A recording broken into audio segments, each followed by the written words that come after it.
चीन से तनाव के बीच भारत और रूस की नौसेनाएं 4-5 सितंबर को बंगाल की खाड़ी में युद्धाभ्यास करेंगी। यह युद्धाभ्यास मौजूदा सुरक्षा चुनौतियों को देखते हुए किया जा रहा है। इस युद्धाभ्यास के दौरान सतह और हवा में तोपों से लक्ष्य पर निशाना लगाया जाएगा। भारतीय नौसेना ने हिंद महासागर में पहले से ही कई जंगी जहाजों की तैनाती की है। इसे इंद्र युद्धाभ्यास नाम दिया गया है।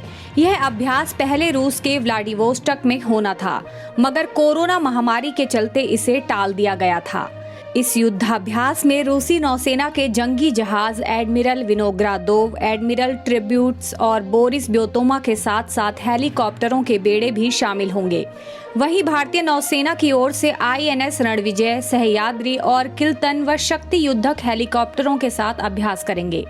रूसी नौसेना का बेड़ा श्रीलंका के हम्बनटोटा बंदरगाह पर 31 अगस्त से 3 सितंबर तक रहेगा। सुप्रीम कोर्ट ने 1993 के मुंबई बम धमाकों के दोषी रियाज अहमद सिद्दीकी की जमानत याचिका खारिज कर दी। सिद्दीकी को बम धमाके के आरोप में 10 साल की सजा मिलने के अलावा 1995 में बिल्डर प्रदीप जैन से रंगदारी मांगने और हत्या के आरोप में भी उम्र कैद की सजा सुनाई जा चुकी है।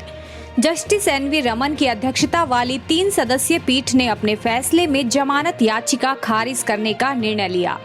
फिलहाल पुणे की यरवदा जेल में बंद 67 वर्षीय रियाज ने अपने वकीलों संजय मणि त्रिपाठी और अनु गुप्ता के जरिए शीर्ष अदालत में जमानत याचिका दाखिल की थी।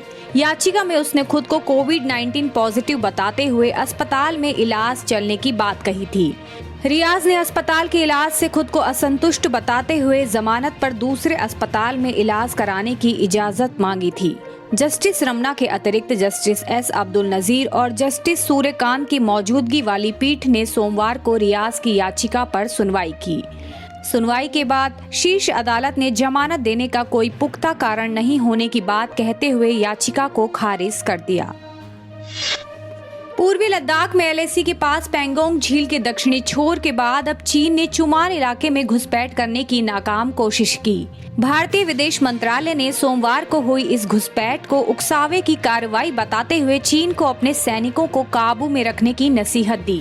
वहीं हालात सामान्य करने के लिए दोनों देशों के सैन्य कमांडरों के बीच बातचीत मंगलवार को भी जारी रही। सूत्रों ने बताया चीनी सेना के करीब 7 से 8 भारी वाहन अपने चेपुजी कैंप से LAC पर भारतीय इलाके की ओर निकले। जवाबी कार्रवाई में भारतीय सुरक्षा बलों ने भी किसी भी घुसपैठ को रोकने के लिए एहतियातन तैनाती कर दी। भारत की तरफ सैनिकों के साथ वाहनों को देखने के बाद चीनी वाहनों का काफिला अपने ठिकानों की ओर लौट गया। ड्रैगन की इस हरकत पर विदेश मंत्रालय के प्रवक्ता अनुराग श्रीवास्तव ने चीन को कूटनीतिक और सैन्य स्तर की बातचीत में बनी सहमति का सम्मान करने को कहा है। उन्होंने कहा 3 महीनों में दोनों देशों के विदेश मंत्रियों और विशेष प्रतिनिधियों के बीच 2-2 बार बात हुई। इस दौरान दोनों पक्ष आक्रामक कार्रवाई से बचते हुए शांति बहाल करने पर राजी थे। इसके बावजूद चीन ने 29 व 30 अगस्त को यथास्थिति बदलने का प्रयास किया। यहां तक कि 31 अगस्त को भी ऐसी ही हरकत की। भारत ने इन सभी का माकूल जवाब दिया है।